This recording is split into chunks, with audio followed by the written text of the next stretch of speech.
town. Damn, that's you strictly.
Small town. Damn, that's you strictly.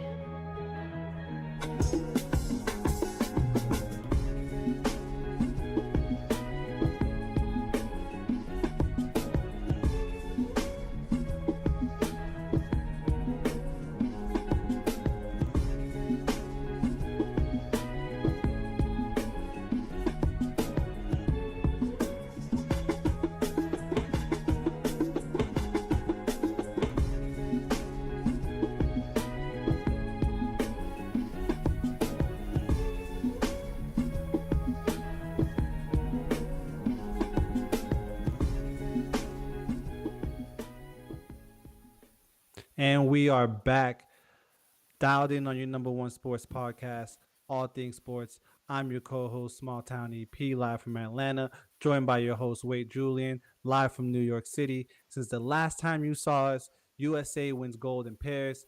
Club soccer is here once again for the season, and we are locked in to give you the real in sports. June, great to have you. I hope you're enjoying that apple juice that you're having because with my coffee the other day, I was in Orlando on vacation with my coffee the other day. I defo had apple juice, and I'm sitting at the hotel where, I'm getting some continental free breakfast. I'm not sorry, maybe continental was a little bit of a stretch. It wasn't that delicious, but I got to make a waffle, some eggs and shit, whatever. And it's funny enough because I'm thinking to myself at one point, I texted you this earlier pre-show that I'm like, damn, anyone could really just walk in here like and just like, lobby's packed, like y'all not verifying nothing. Anyone can just really walk in here and get some free food and like walk out if they know where to Breakfast. come. Like if they just, Yelp, or travel.com, some shit, you know what I mean? You can find out where if you're in Orlando. And then Naima, friend of the show, that tweeted Jude was like, yo, mention this in the pod. Jude, you ever walked into a hotel that you weren't staying at and got some free food, bro? First of all, shout out to Naima. This is hilarious. I never have, but like I said, I thought about it. And when I want to clarify that since I was asked, I didn't think about it like I'm driving by on the way to work. Like, yo, I should stop in there. It was more of a thought, like in bed or at home, something like, yo, or a conversation like, yo, we could really stop at a hotel and just pop in there for some breakfast. Never really executed on the action. Not saying I would never do it. So maybe stay tuned for my 30s where I start to really, really get in my, continental breakfast bag. But haven't done that yet. I'll probably not do that in my 20s just to make it a thing. But that is funny. Shout out to Naim. Appreciate you for watching and everything. So Well, since I turned 30 and, I also had the thought, maybe, stay tuned for future endeavors where I'm in my free hotel bag when I'm like right. back home, staying at home for free at the homies crib. Like, I'm gonna go get some hotel at, XYZ or some breakfast at XYZ hotel in the morning. You trying to pull up? That's funny. That Yeah. Yo, is meeting your homie at the free continental breakfast for a little quick meeting about your side hustle is fucking sick. that's Before my you go to the 30s bag right there. That's my 30s bag. I'm not gonna lie. Shout out to Naima. get it. And the NFL, man, the city of ATL has made some noise in the last 48 hours. Defense is stacking up. Matt Judon on his way over from New England. Justin Simmons on his way over from Denver. We talk a lot about how that division is up for grabs. This year a little different, but for the most part up for grabs. How do these signings, June, help Atlanta in their endeavors as far as winning the division this season?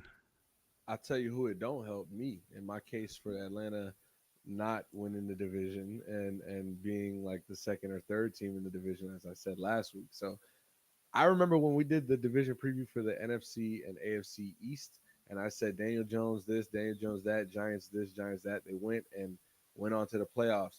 Hopefully, we can see the second coming of that with how I was.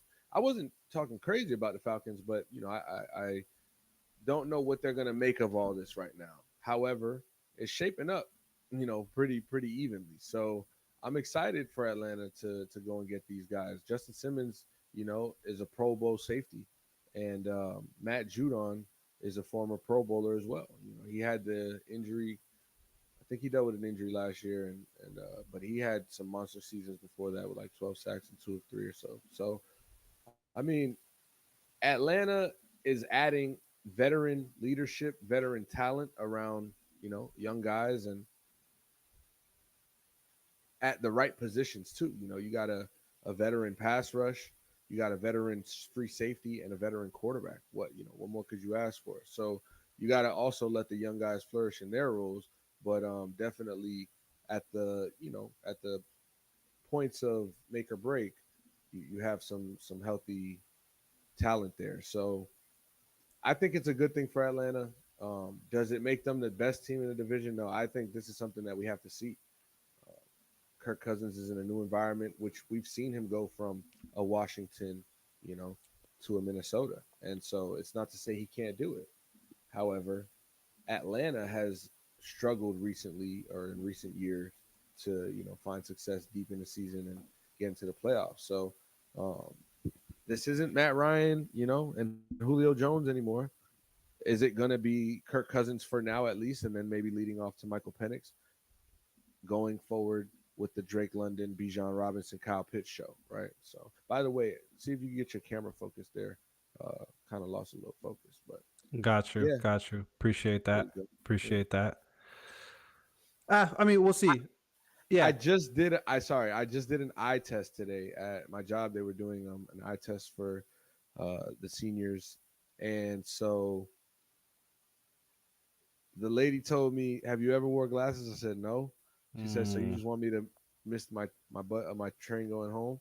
I said, "No, you can go home." She said, "Nah, go ahead." I said, "I honestly just want to flex up real quick and show myself."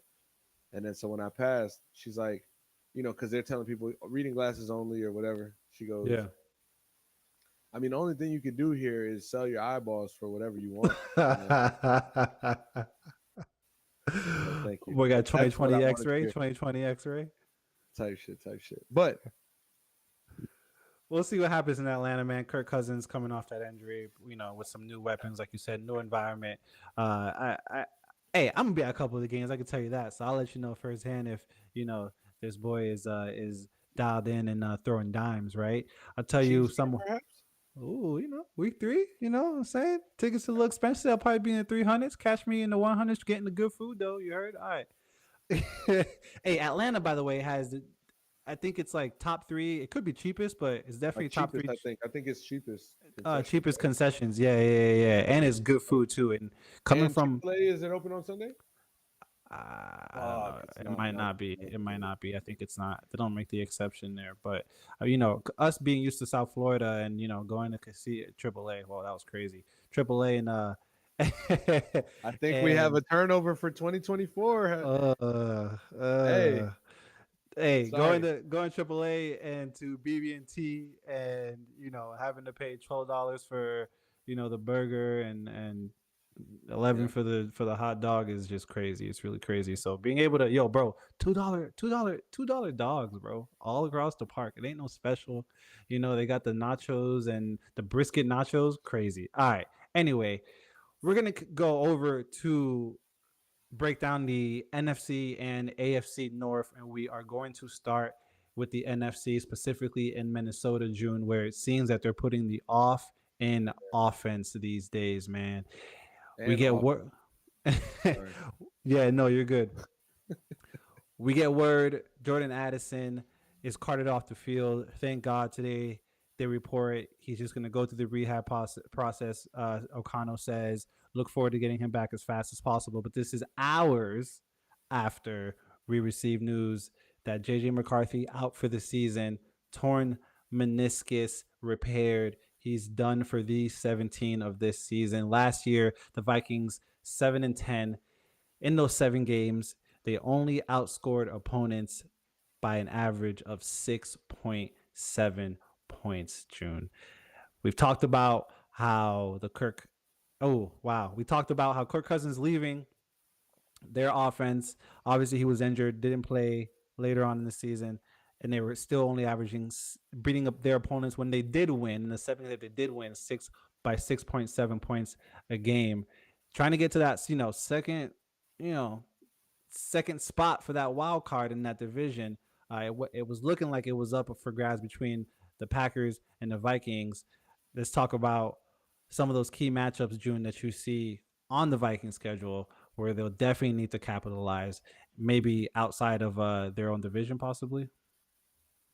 I'm gonna cut this one a little short, and I don't want to be that guy.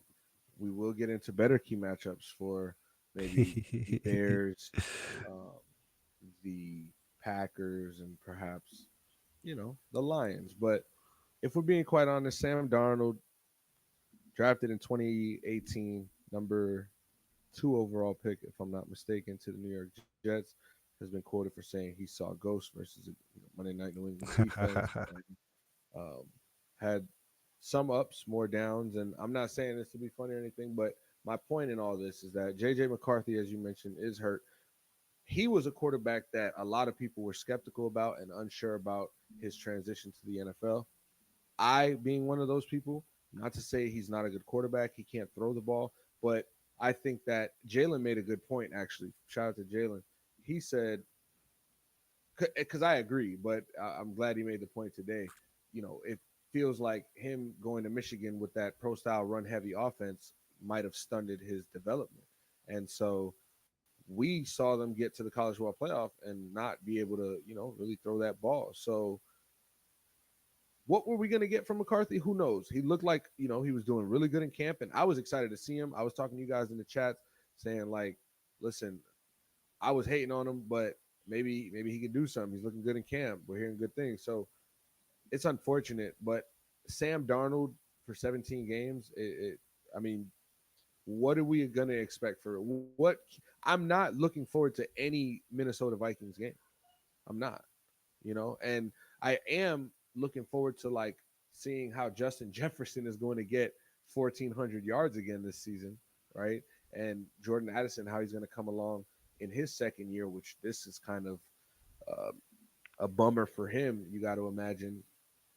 Obviously, Sam Darnold being a veteran in the NFL, he can throw the ball, he can get the ball out there.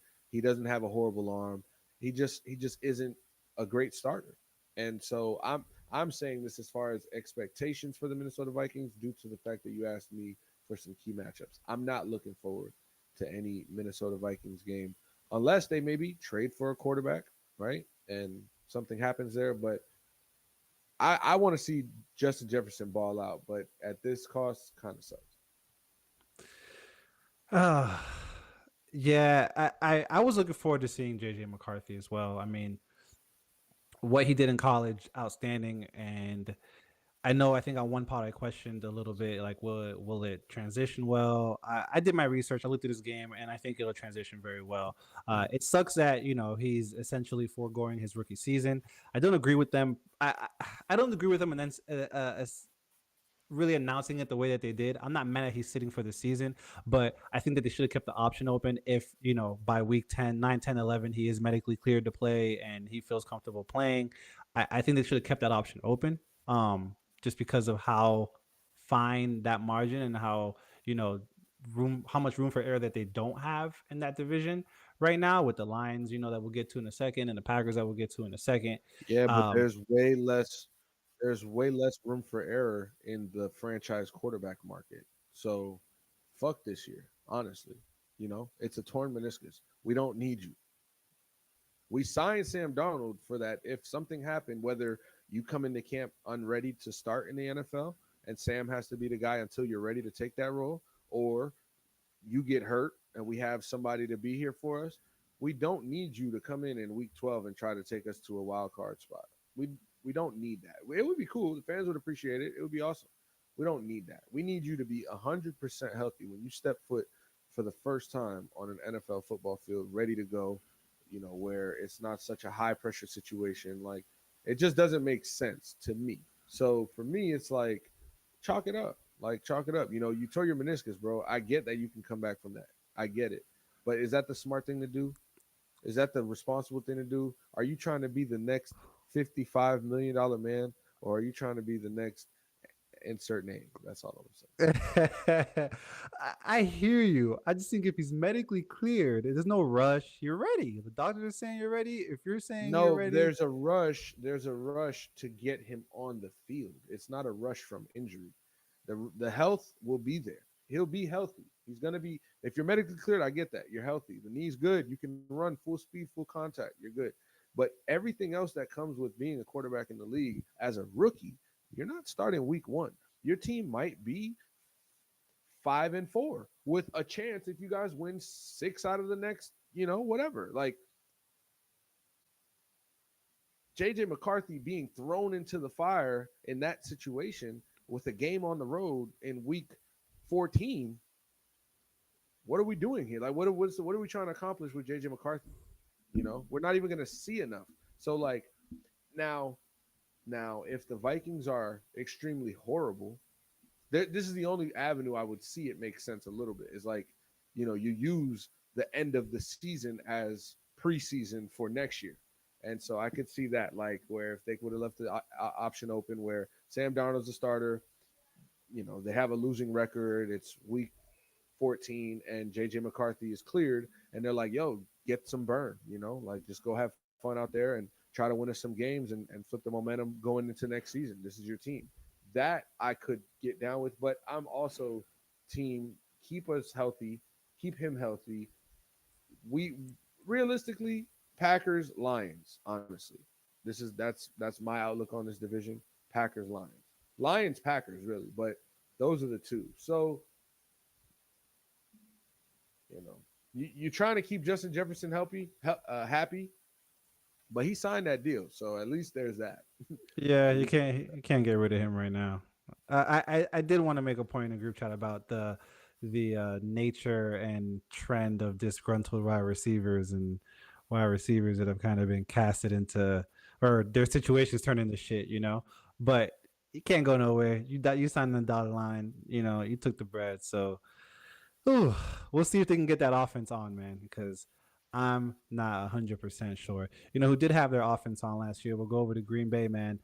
Ooh, that boy Jordan Love last year managed to yeah, throw for 4,000 yards, 32 touchdowns in his first full season as the starting quarterback. Obviously, they're have ever since Devontae left, there have been who's wide receiver one, who's wide receiver one. right. Last year, they don't have any wide receivers that have more than 2 years of professional NFL experience, but they still become the youngest team to win an NFL playoff game this year.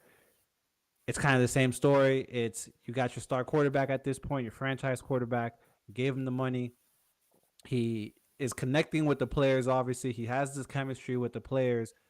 But again, when asked about QB1, Matt LaFleur says it makes him want to vomit, but not in a way where, he's sick of his receiving core, but he's just sick of hearing that at this point. He said, it drives me crazy. That's something you guys talk about. I feel like we've got a bunch of them and it proves so to Jordan Love's 4,000 yards, 32 touchdowns. Is this going to be a situation, June, where, they were 9-10 last year? They want to get to that, obviously they made the playoffs. They want to get to win the division, outlast the Lions essentially. Is this going to be a Yeah. situation where they're going to have to rely on Jordan Love to use his, experience and focus and kind of, mentor these, young up and coming wide receivers? And do they get a true wide receiver one, or do they just, use the whole bunch like Matt LaFleur is saying? So just to break all that down, like one to correct you, you had said QB1, you meant wide receiver Wide one. receiver For one. Sorry, yeah. you're fine. Who cares? Honestly, who cares? Matt Lafleur knows how to coach his ass off. He knows how to install a game plan. And Jordan Love, as you mentioned, 4,100 yards last year. Uh, I don't think that he has to like. Obviously, he has to lead the team, right? He has to be the quarterback, be the leader of the team. But it's not like they're leaning on him for the veteran leadership. I mean, he's still young in his own respect. So this is a team that just has to do what they did last year, come together, figure out where things went wrong last year, try to seal those cracks, but continue with all the good stuff. I mean, Christian Watson is their number one wide receiver, in my opinion. He's just not someone who can stay healthy all the time. And that's going to show when, you got guys like Reed, you got guys like Dobbs, you got guys like Wicks, or you had guys like Wicks last year where you guys, you're distributing all these yards between tight ends, running backs, and receivers that we don't need the one guy. Aaron had Devontae Adams, and the Packers had that, and they loved it, and it worked. Jordan Love can clearly just get the ball to the open guy, and I think that's what we need to take appreciation for and to like notice about Jordan Love's game.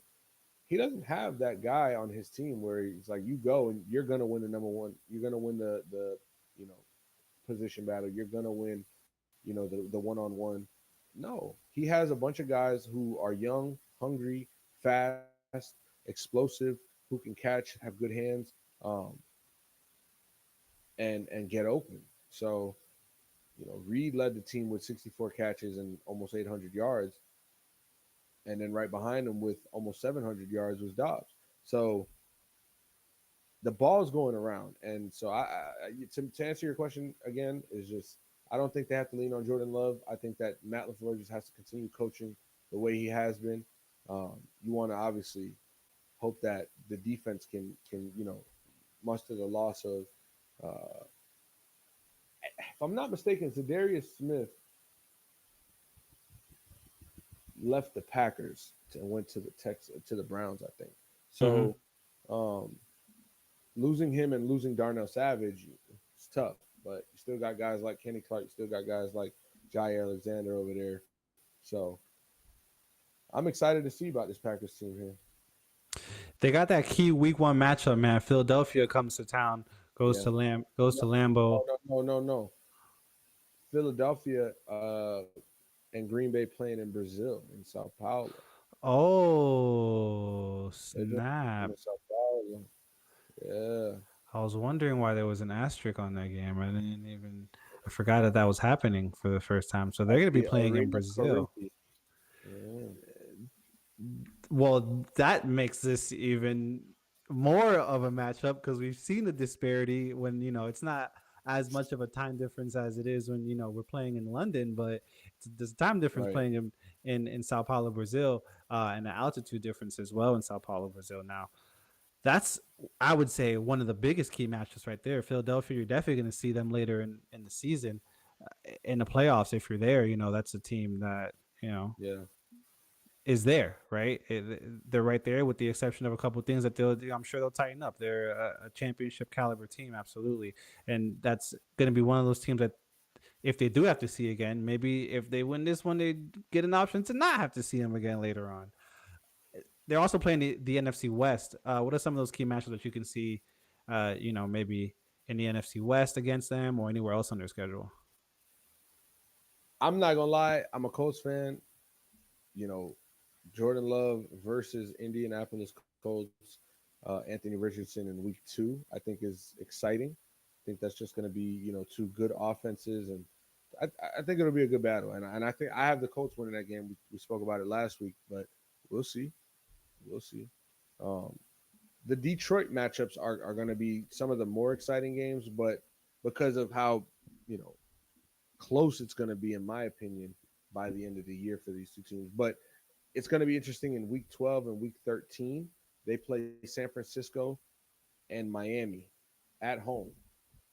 And then they go San Francisco at home, Miami at home Sunday Night Football, and then Week 14 at Detroit. So that right there is like, wow, that's a gauntlet. That's coming off of a road game at Chicago, and then followed by after that Detroit game at Seattle. So it's just tough. Like they have a stretch here in the schedule where you're looking like, all right, well, this ain't no breeze. You start off with Philly and Indy, then you get a little breather with Tennessee, Minnesota, Rams, Cardinals, right? Mm-hmm. Cool. But then you got AFC South again, and it starts from there really. Houston, Jacksonville, Detroit, bye week, Chicago, San Francisco, Miami, Detroit. So like that stretch 12 to 14 is going to be pretty important for them. And honestly, going on the road to Detroit and home for San Francisco and Miami, I think they win that game versus the Dolphins at home Sunday Night Football, Week 13. That'd be like Thanksgiving night, actually. Wow, look at that. That's Thanksgiving night, the 28th of November. Nice. So, yeah, that's what I'm excited for. Hmm. I mean, I'm excited just to see Jordan Love's second season, really, because I mean, the kid has proven what he can do. I'm excited to see what his ceiling is at this point. And you know who else ceiling everyone is talking about is Caleb Williams. Hard Knocks is covering the Bears right now. I managed to watch a little bit of the last episode. One of the things I'm loving is Caleb Williams and his camaraderie and how he's getting along with, key members of the offense as far as his wide receivers. Coaches are loving him. He seems to be putting his head down, doing the work, having fun while doing it. June, how high is Caleb Williams' ceiling, and is it high enough to win the division? His ceiling is high, extremely high, but I think that division is too talented right now to say that it's high enough to win the division this year. It's going to be tough for the Bears. The hype around him alone is something that he's going to have to, overcome. And I don't doubt him to be able to do that. But when you're going up against guys like, Jared Goff with Amon-Ra St. Brown and the pass rush of the Detroit Lions and Jordan Love, as you mentioned, uh, coming into his second full season with that offense and that coach, it's tough for me to see like a team that went, I think, 7-9 last year go to just win the division. And and that's why you're asking, because we're talking about number one, Caleb Williams, right? And can he do it? I think he has the talent to do it, but I think that the division and the talent in the division is a little more, you know. Yeah, 7-10 last season. They did manage to win 3 out of their last 5 games after the bye week, and actually 4 out of their last 6 because they did win the game just before their bye week against Minnesota, that 12-10 low-scoring game where Justin Fields had, I think, 217 yards passing or something like that. He had a, pretty decent game that game. Um, the more I watch Hard Knocks, the more I'm starting to like this Caleb kid, like, and it's going to be very interesting to see how he develops within this franchise. I mean, they gave him the weapons, you know what I mean? Uh, you got your receiving core, you got your tight ends, you got yourself, you got the defense that, I think can, get the job done for him. 4 for 7 in his debut drive, 2 field goal possessions. Could have been Little highlight play in there, two highlight plays in there, yeah, really. 2 highlight plays. Could have been 3 or 4 if some other 1 or 2 or more of those catches were made. Mm-hmm. DJ Moore saying gotta have some of those, gotta have some of those. Uh, if you can get them 8 wins, 9 wins, you did your job in your first year as a QB. And uh, it's gonna be tough. You're also playing the NFC West, but I think they can make a little bit of noise. I'm not saying playoff noise, but I think that he'll do his job. They open up with Tennessee, go to Houston, go to Indianapolis to play your Colts. Again, they play the NFC West and the AFC South. It's going to be interesting to see Caleb Williams against some of these defenses this year, and I have no doubt that he'll start the season on a good note.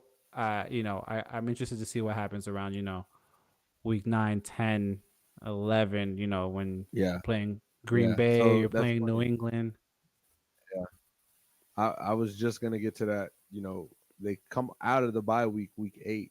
So week 7 bye after a tough stretch of start the season. You just read them off: Tennessee, Houston, Indy, Los Angeles. But after the bye week, you get at Jaden Daniels and the Washington Commanders, at Kyler Murray and the Cardinals. Then you go home for New England, home for Green Bay, home for Minnesota, at Detroit, at San Francisco, at Minnesota versus Detroit. So like shit starts getting real. You got a good stretch. You can gain some momentum out of that bye week facing teams like Washington, Arizona, New England, and possibly even take that into Green Bay or at home versus Green Bay in that week 11. But, we're talking, listen to this, week 11 through week 16 goes Green Bay, Minnesota, at Detroit, at San Francisco, at Minnesota, Detroit at home. That's part of the reason I can't see Caleb Williams making the playoffs this season. That's this division being so tough and them having all of their divisional games after week 11, after week 10. Yeah, that I could definitely understand. That I can definitely understand. It'll be fun to watch for sure. One thing's for sure. Two things are for certain is that it'll be a good time to watch and see how he develops throughout the season. The Lions at Hey, one of shout out the to SP. Shout out to SP. My fault. no, you good. Um, in the chat, asked me what I'm sipping on, but it's just apple juice, bro. Ha. You know that apple juice be hitting. Don't cap.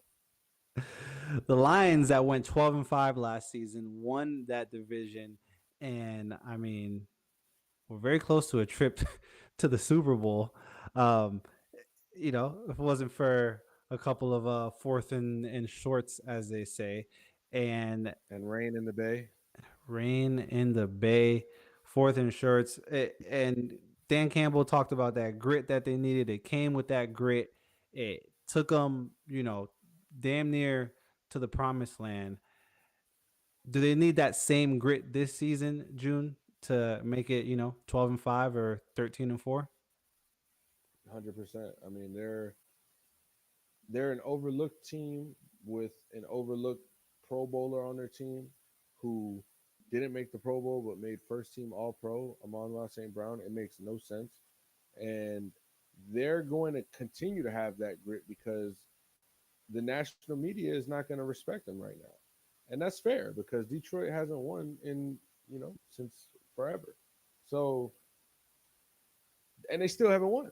They won a division, right? Like the division, everybody win a division sometimes. Like, okay, y'all haven't won much. So losing out on that opportunity, I think really, really sucks for them because, to get back there is just going to be that much harder.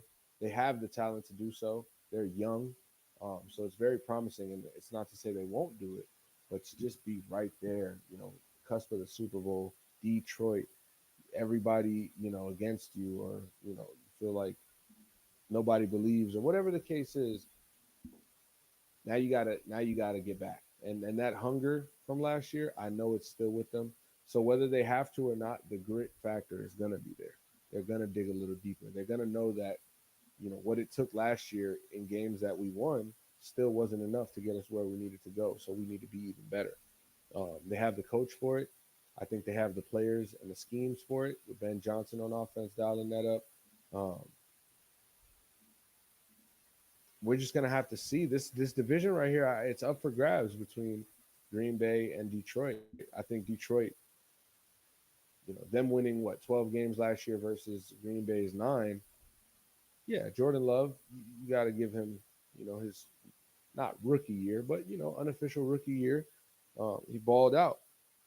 Now he's gonna get a full another year, and he's gonna have much more clarity in the mind, right? He knows he's done something before, and he also knows he wants to win this division.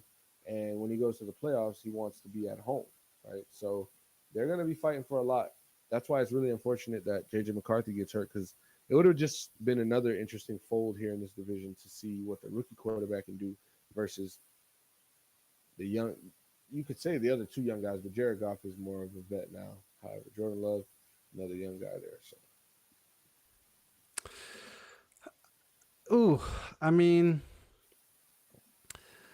it's the Lions, man. The Lions. I think they're gonna have to bring that same grit, especially with their bye week being early in week 5. I mean, and then coming out of that bye week and having to go to AT&T in Dallas and then go to Minnesota, play a Tennessee defense that's always pretty, it's going to play you tough, play at Green Bay. Coming out of that bye week early and just having to, you know, kind of grind through, what is it, 13 games after that, it's a kind of a daunting task, and we'll see how they handle it. It's going to be tough playing the but NFC I think West. you can argue that they're built for this, though.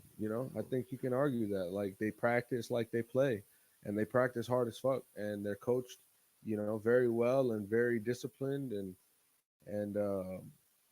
it's a tight ship because there's a certain brand that you think of when you talk about the Lions, and it's starting with that grit word that you said. So I think that the toughness of their bye week being at week 5 versus Caleb Williams week 7 bye week, and then having all those divisional games after. They're both struggles, and they're both places where they'll face adversity. But I think the Lions are more built to last through that and built to be put up to that task. So um, they are the number one team in the division. They get the tougher schedule. That's just what comes with being good. Now you got to be better, and that's just the reality of it. So it's not about damn, we were so close, but now we got to play Buffalo and then versus the Chiefs. Like, nah, y'all should want to play everybody that's good, right? So um, schedule's there, and it's up to them to prove that they are the number one team. I do think they're the number one team. They showed that last year, but I do think also Jordan Love and the Packers are going to make a very, very, very big push for being that number one team. So Jared Goff is going to have to really just put his foot down again and take care of that football a little more. There was some sloppiness here and there throughout the season. Jared Goff is not a turnover machine by any means, but there's always room to clean it up. Pause. Is there a smaller than three game difference between Lions and Packers this year? You think it's little bit of a closer race in that division? Yeah, yeah, 100%. Super Bowl contenders in Detroit. Yeah, yeah. Why not? Why not? We did it last year. Why not? Like I just think that Detroit they got dogs over there. Like seeing what they was made of in that playoff game, that Stafford comes back to Detroit and Jared Goff is playing the Rams in a fuck y'all game. That showed me a lot right there. I ain't gonna lie. That Facts. showed me a lot. And then, even watching the Netflix receiver show, it Hmm. puts you into the sideline. It puts you into a little bit of the meetings and stuff, and you see what they're about. You really see what they're about. And they're serious about their shit. They got a lot of dogs on that team that want to win and haven't won. So interesting. Whew. We're gonna kick it over to the AFC North, and we'll start with Cincinnati. That did come 9-8, last in the division last year. Jamar Chase still hasn't showed up to camp amid some contract discussions and maybe disagreements. You got Joey Burrow back in the blonde hair, having a good old time as always. How big of a deal for them is Jamar Chase still not reporting June? I think Jamar Chase is a situation that you have to figure out. So it is a big deal when we're talking about right now and leading into week 1 and installing game plan and stuff like that. However, it's Jamar Chase at the end of the day, right? Like I think Jamar Chase can miss 5 weeks and come back like he just had 300-yard games. So that's that. Real quick, I wanted to jump to the chat since we're Dolph Dub. Shout out to Dolph Dub in the chat.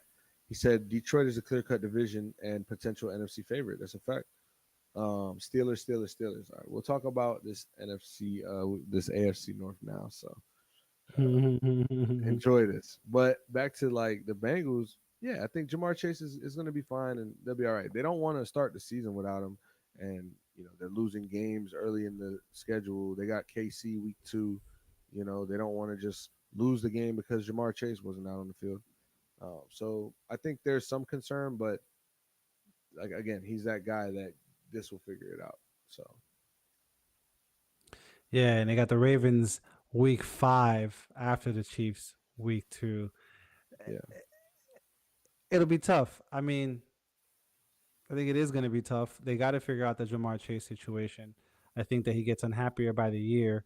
I think that he enjoys playing with his Brody Joey Burrow, but I think the ultimate, goal is to win with saw Joey his Burrow. buddy. He saw his buddy Justin Jefferson get that bag. He want that bag too, I which want. he deserves it.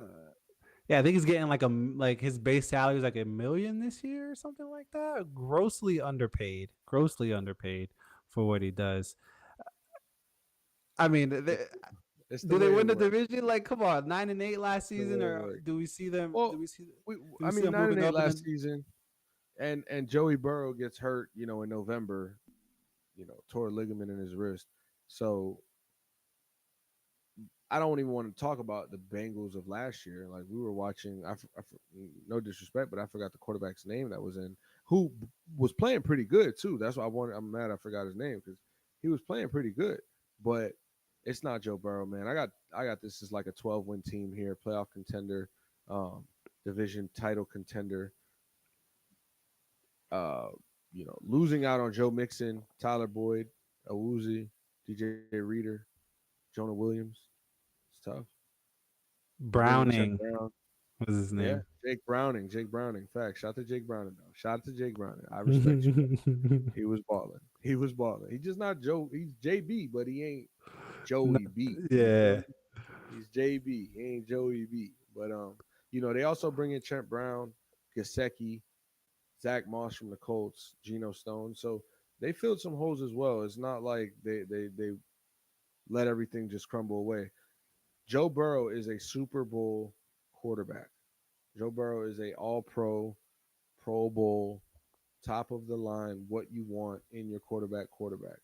EP has other thoughts about him and the Bengals as a whole because they are the only team to really beat the Chiefs in Arrowhead for the championship. But it's neither here nor 2023. That was 2022. So we'll leave it there. But I'm excited, man. I'm excited to see what this team can be. T. Higgins is going to play with like that hunger for a new contract, right? So you got to yeah. imagine they're going to be good. They're gonna miss the playoffs. I said it last year. I'll say it again. They're gonna miss the playoffs. Hey, man. Yeah, that's what I gotta say. I hope they figure out Jamar Chase. If not, So you got hey, you got you got week 2 KC in Kansas City. You taking the Bengals or the Chiefs? I'm taking the Chiefs. I'm not betting against Patrick Mahomes, bro. Come on, the man did it on with one ankle. That's like a dog with no thumbs opening a door. When we get to the AFC West, I'll be sure to ask you which game you were going to bet against on Patrick Mahomes, understanding that he's not going to go 17-0. Oh, for sure, for sure, for sure, for sure, for sure. It's probably going to be a division game. Don't worry. We're gonna lose to to a division opponent when it don't matter. But we're not in the AFC West. We're not. We in the NFC North. I mean the AFC. We're not even in the NFC North no more. We're in the AFC North. I don't have high expectations for the Bengals personally. I think Jamar Chase goes and gets his. They'll figure that out. He'll get his. Joey Burrow will, I guess do what he can do. But I think they go from 9-8 to probably 9-8 is where I kind of Mm-hmm. have them. Maybe 10-7. 10-7. That might make that honestly. That probably makes them a playoff team. But then again, maybe not with what's going on over in Pittsburgh, who we'll get to in a second. But first, we'll head over to Baltimore and Lamar Jackson and the Ravens. Who they losing the AFC Championship game last year. Couple calls, could have went this way, could have went that way. We all watched the game. Hell of a matchup. And this year, I mean, it seems to be no different as far as their schedule is concerned. They open in Kansas City.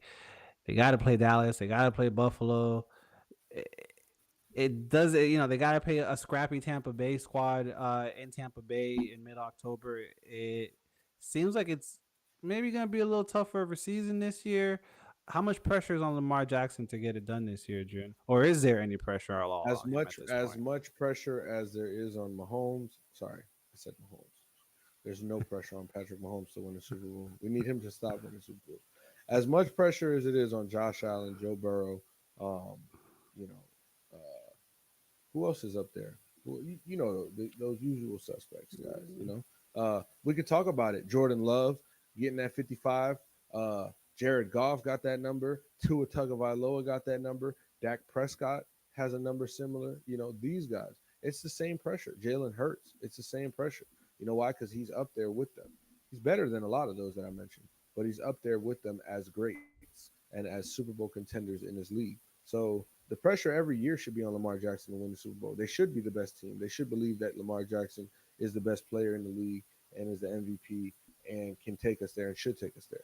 Unfortunately, last year it was a punch. It was a punch in the gut. It was a punch to the ball. It was a fumble, and it broke a lot of hearts. I was hurt as a Colts fan, rooting for Lamar Jackson and the Ravens as a Broward County, uh, former resident.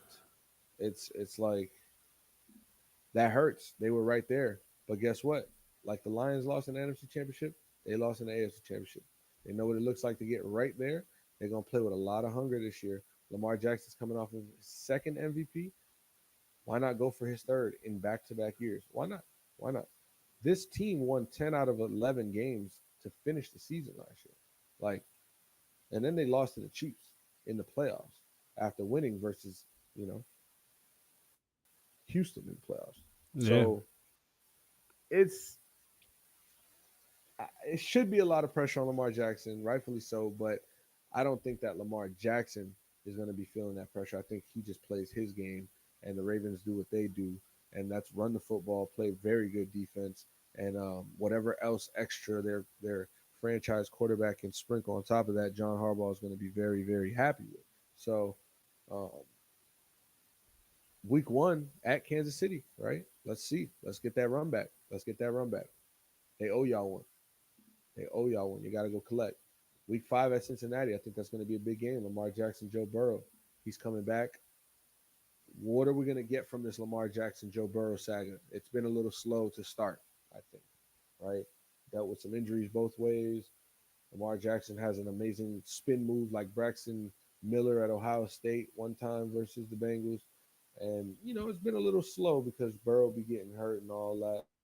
But I'll be excited for the next chapter in that one. And then weeks 8 and 18 were interesting for me. That's at and versus Cleveland. What's gonna because Cleveland's interesting to me. Cleveland's real interesting to me, and they always are for the last three years or so. Cleveland this year is going to be very interesting to me, but I want to see if Lamar Jackson can beat that team two times. It's going to be tough. I don't think that he does, but that's like something. I mean, obviously, he wants to set out and beat the Steelers and beat the Browns two times every season, but beating Cleveland twice would be huge, especially for the fact that the last game of the season is Week 18 versus Cleveland at home. Like you want to win that game, Absolutely. so Yeah. you can get ahead of the curve right in Week 8. Go on the road to Cleveland and take care of business early, and come back take care of business late. It's looking good. So losing Kevin Zeitler, Morgan Moses, Geno Stone, who I just mentioned, went to the Bengals.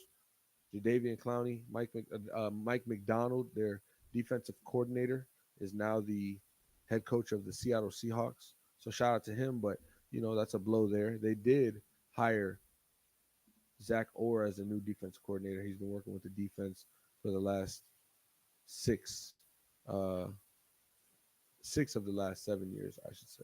So they also, by the way, I don't know if you remember, I don't know if you ever heard of this guy, King Henry, Derrick Henry, one of the best running backs in the league, was added to the best running team in the league. I mean, there's something to look at there, right? There's something to be a little weary about when we think about the Ravens. So yeah, I'm expecting this to be a 13-4 type season. Running back with High it. I was just gonna expectations. ask you, Yeah, do you think they can win yeah. another game, 14 and You 3, got to be or better. I mean, yeah, they can. They can go 14, but it's got to be right. They got to do it right, and it's not going to be easy. But they got guys like Roquan Smith. They got guys like Mark Andrews. I just mentioned Zay Flowers coming back with a vengeance. Lamar Jackson. Now Derrick Henry. I mean, what are we talking about here, right? So I'll tell you what they're talking about in Pittsburgh. It's winning. Mike Tomlin, 17 straight seasons above 500. Now adding Justin Fields to the squad, Russell Wilson to the squad, possibly Brandon Ayuk, who I think will stay in San Fran when it's all said and done. But, there's rumblings and rumors that, they're just waiting for the pen to be picked up, but we'll see how that works out. Now, winning has proven to not be enough for Mike Tomlin. What is it going to take this season for them to not go? I mean, they went 10-7 last season, finished third, a game away from two behind Cleveland that had an interesting year. What's it going to take for them to move into that wild card contention, territory? I think that if their offense can score just enough and take care of the football, that they can go further than a lot of us are thinking. Because last year, Kenny Pickett was able to do a little bit, and then Mason Rudolph was able to do a little bit more. There was a lot of ups. I mean, there was a lot of downs, but they finished over 500, right? They got that, and we knew they weren't a team that was really going to contend with the best. However, you know that this is a tough opponent. If say it's late in the season, you're trying to fight for a playoff spot, and you got to play the Steelers. Like that's not a game you want to play. Um, that being said, now it's Russell Wilson, Justin Fields in that quarterback room. Like I just major upgrade from Kenny Pickett, Mason Rudolph. So I want to know what they're gonna do. Like obviously Russell Wilson is the starting quarterback. He's the better quarterback on the team. He's a veteran leader who has won before and understands that. So he fits the culture. He fits, what the team is about as far as them being a well coached team, Mike Tomlin being who he is. I think their relationship will probably be great. Um, but he's also, how do I say this? He's also doesn't just have the keys to the city. You know what I'm saying? Like, I don't want to use the word LEASH. You know what I'm saying? But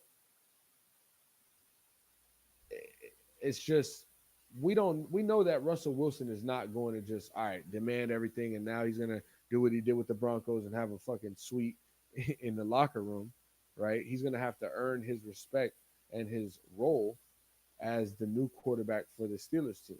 And I think he has the character and the talent to do so. Now, is that going to sustain throughout 17 games? Where do we see Justin Fields maybe get put into this equation? How do they use him if Russell Wilson stays as starting quarterback throughout the year? Those are just questions that I'm interested to see get answered as the Yeah. season progresses. But it is an interesting team because, as I'll say, what I started with, if they can take care of the football and score just enough points on offense, I think their defense is talented enough to take them to the playoffs, possibly. So, you look at guys like TJ Watt, um, second year player Joey Porter Jr., you got Alex Highsmith across from TJ Watt, you got Patrick Queen now, middle linebacker. So, coming from Baltimore, it's gonna be this division, bro. We talk about it too all the time. It's like this division right here is it's tough, man. It's tough, and everybody knows it. It's not a secret. It's not anything more than just some hard nosed football, and they hate each other, so it adds to it. But I got the Steelers. I think I got them at 9, maybe 10 games. Um, Okay. just to expect Russell Wilson to go like ball out it's hard, like if we're being honest, it's hard to expect that right now, and it's not even fair for to expect him to just go ball out. Like it's not that no more. But again, take care of that football, do the things the right way, lead the team to wins, be the manager of the game, and let your defense scores points. Like the Steelers defense gets touchdowns. So like Facts. you got to let everybody's role shine in what they do. You can't overstep. And so I think a lot of what last year was also bad play calling with Canada being out there and him being fired and replaced is a good thing for them. It's just in the league, man. It always comes down to quarterback play, and we're not talking about you know Jacksonville Jaguars and returning quarterback Trevor Lawrence. No, it's we got two new quarterbacks in the quarterback room who have respect in this league, who have talent, who have won games in this league, but they're new here. You know what I'm saying? They don't know none of us. How are we gonna mesh that? So, shout out to Steelers. No. The Steelers will have a good season. They always finish over 500, and I think anytime you talk about the Steelers, you have to mention that stat because that's similar to the Larry Fitzgerald has more tackles than drops in his career. Mike Tomlin doesn't lose, and so um, I don't know where they find themselves come January, but I'm eager to find out where they place themselves. And keeping in mind that what is it? 4 out of their first 7 games are on the road. I mean, they're going to be traveling for quite a bit. First, half of the season, pretty much. I'm looking at their schedule now, and hey, June, you mentioned it. In the last little segment, Kansas City, Christmas Day in Pittsburgh. Kansas City probably lose that game. That's I'd probably take the plus points on Mike Tomlin and Mike Tomlin defense playing the defending Super Bowl champions. Uh, but we're gonna be playing in February, so who cares about a Christmas Day loss? Hey, and then you'll see Cares about Br, and then you'll see Br post, you know, Chiefs lose 2 years in a row on Christmas, and I'll probably comment some slick shit, but Yeah, uh, but then you wait till Valentine's Day and post something slicker. hey, you saw how I kept the receipts last year on certain people. um, 10-7, I think, is a pretty good, you know, 10 wins, 9-8. I think for the Steelers, I think they all year last year there were a couple plays from it going, not in their favor. They swept Cincinnati. One of the games was close. It was like a 6 point game at the end of it. So I think it's going to be about the same, about 9-10 win team, and maybe that gets you in. That gets you into playing into January. Into mid January. But in this FC is tough, division, man. yeah, in this 9 wins, division, they're gonna get it done. we'll see the Browns, man, coming off I guess if you want to call it a playoff. It wasn't much of a playoff run. It's like a playoff jog, like a Playoff, little. you call that coming off a playoff berth. Okay, appearance. You do. It's like when motherfuckers say they attended. I just coming off of a playoff appearance where there wasn't much of a game, and Houston took care of business, playing with Joey Flacco for most of the season and being successful while doing so. Can we see the Browns in the playoffs this year?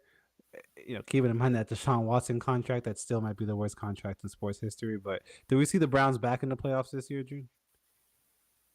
I mean, yeah, man, we can. Do we? 11-6 this year. I got them going 10-5. I don't think ultimately. Oh, they might get that second wild card spot. They can fight for that second wild card spot. So I don't want to just throw them out. But at 10 wins, it's just tough. 10 wins is tough to get in, um, especially when you're not like winning your division. So I don't know just yet, but I just want to keep in mind that, like you said, they had Joe Flacco last year, and also Nick Chubb was gone for most of the season. So now we're gonna have Deshaun Watson back, who it's kind of crazy the regression, in his career went because we're talking about a rookie of the year candidate that gets hurt and tears his ACL rookie year, and then turned weirdo, right? Fucking freaky ass, Yeah, y'all know that. But the talent, it like kind of just went with it. Like it kind of went with it, and that's the mental aspect of things, which you, I think too. Deshaun Watson, at the end of the day, is a tremendous quarterback, football player. Who from high school to college to into the NFL has amazed, right? He also went through tragedy when he was young, losing.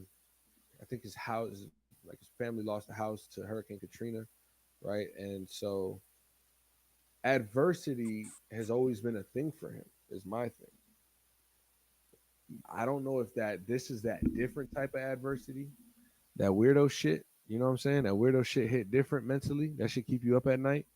You can't focus on the game plan for real. But we need to see Deshaun Watson, who has $230 million sitting in his bank account. We need to see Deshaun Watson, who beat Trevor Lawrence.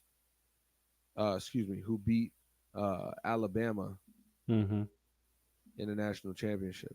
We need to see Deshaun Watson, who was putting up MVP numbers versus Brady in his rookie year. Because what we've seen since he signed that $230 million all guaranteed deal,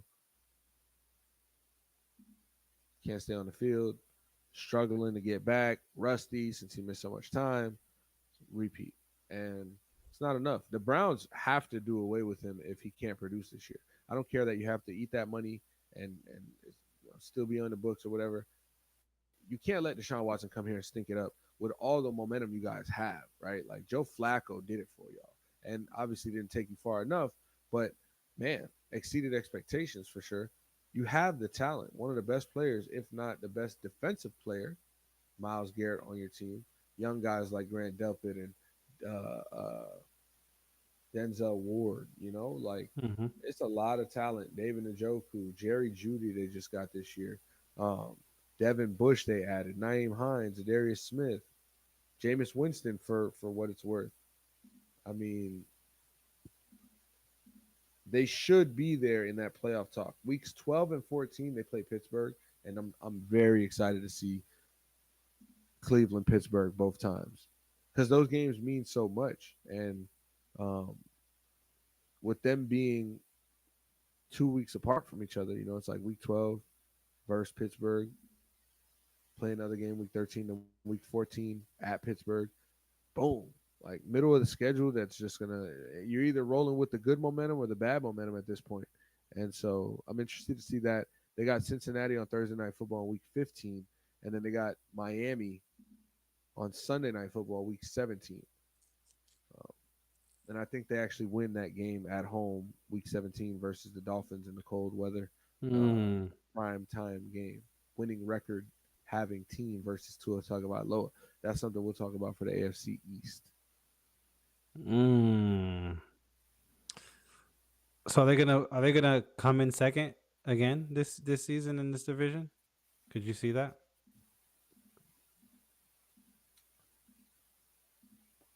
No. Mm. Well, they ain't coming in first, that's for sure. So.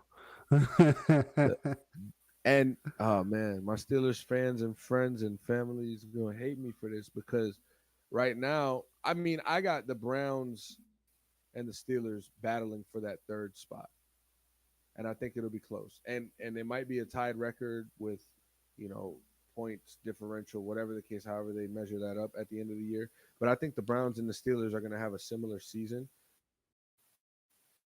not as just a little bit less than they were than last year for the Browns, and then just a little bit more than the Steelers were, for this year. So,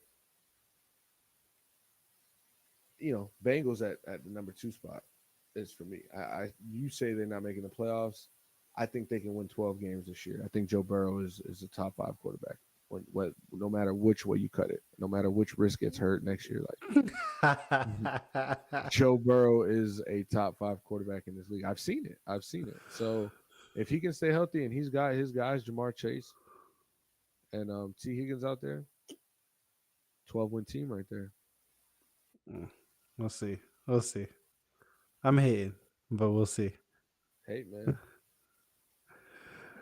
In other news, I mentioned it at the top of the pod.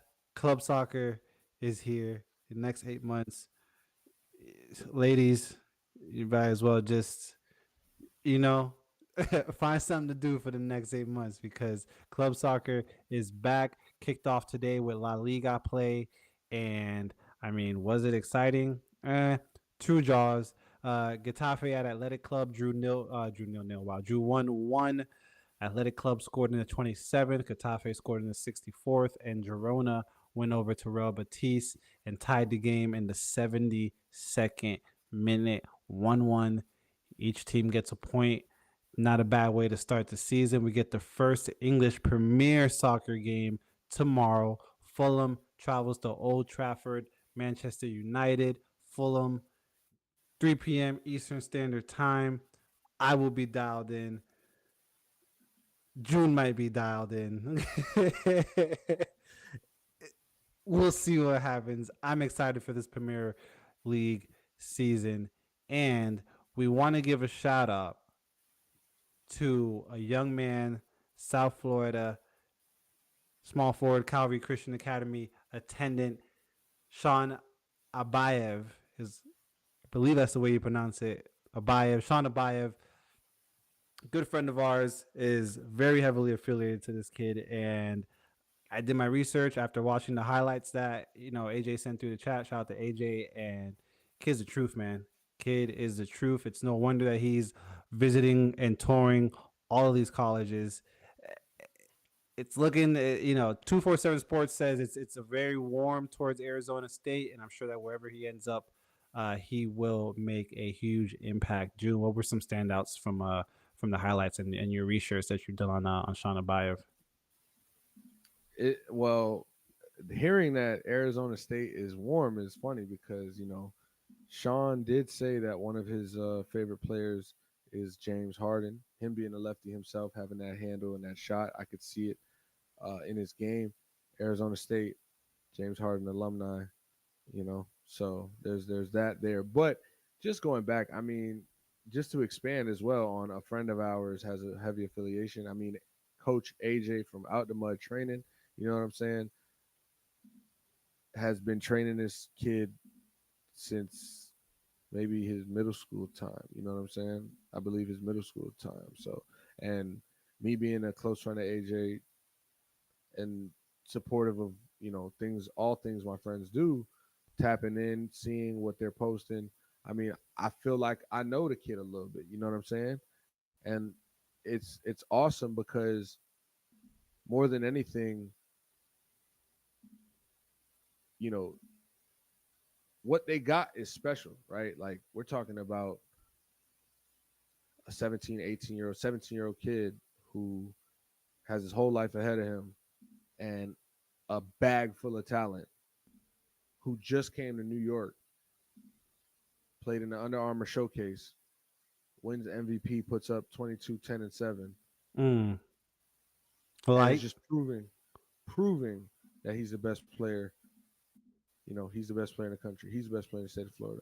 And so what they built, and obviously a bunch of the credit goes to Coach AJ and what he was able to do and how he's able to help Sean. But you have to give all of the credit to Sean for showing up, you know what I'm saying, and putting the work in and grinding and doing the things that, it takes to get to the D1 level athlete in basketball, NBA first round pick talent level in basketball. It's not, nobody's just born with it, minus maybe two people on this earth, three people. You know, you work for it. You work for it. I thousand mean, percent. so it's a credit to him himself, his family around him and the support system he has around him. Obviously, what Coach AJ is able to do, and you know, it's just all beautiful to see, because we're gonna be talking about Sean in the next few years.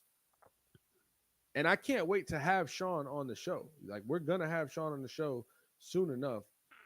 Hasn't worked out for real, but we're gonna have Sean on the show. I want to talk to him and pick his brain about where he's going to college and how he's gotten to where he's gotten, and we'll have that conversation in due time. But I'm glad you're shouting him out because it's well deserved. Like you see it and you're like, all right, nah, he's good for sure. But it's like, yo, he's playing some of the best kids in the country on a big stage, and he's the Hmm. best player on the court. Like this is what we're talking about. So yeah, man, special player there. Yeah, absolutely, absolutely. Shout out to AJ. Shout out to Sean. You got anything else you want to get into before we wrap it up, June? Um, Pause. That yeah, was crazy. bro. Thank you.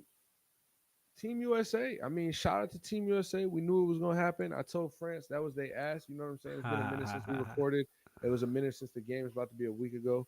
I mean, fucking Stephen Curry, bro. Like, can we just, like Word, word up.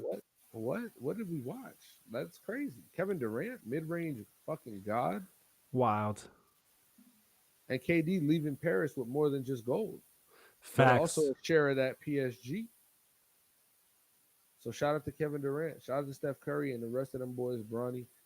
And it's funny I say Bronny. Bronny's a kid now, but Braun, um, and Ant Man, all them boys, man, they did their thing. They didn't lose a game. We shouldn't have lost a game, and we didn't. Gold, Talk that talk. Gold, gold, gold, gold. gold, number one. Yeah.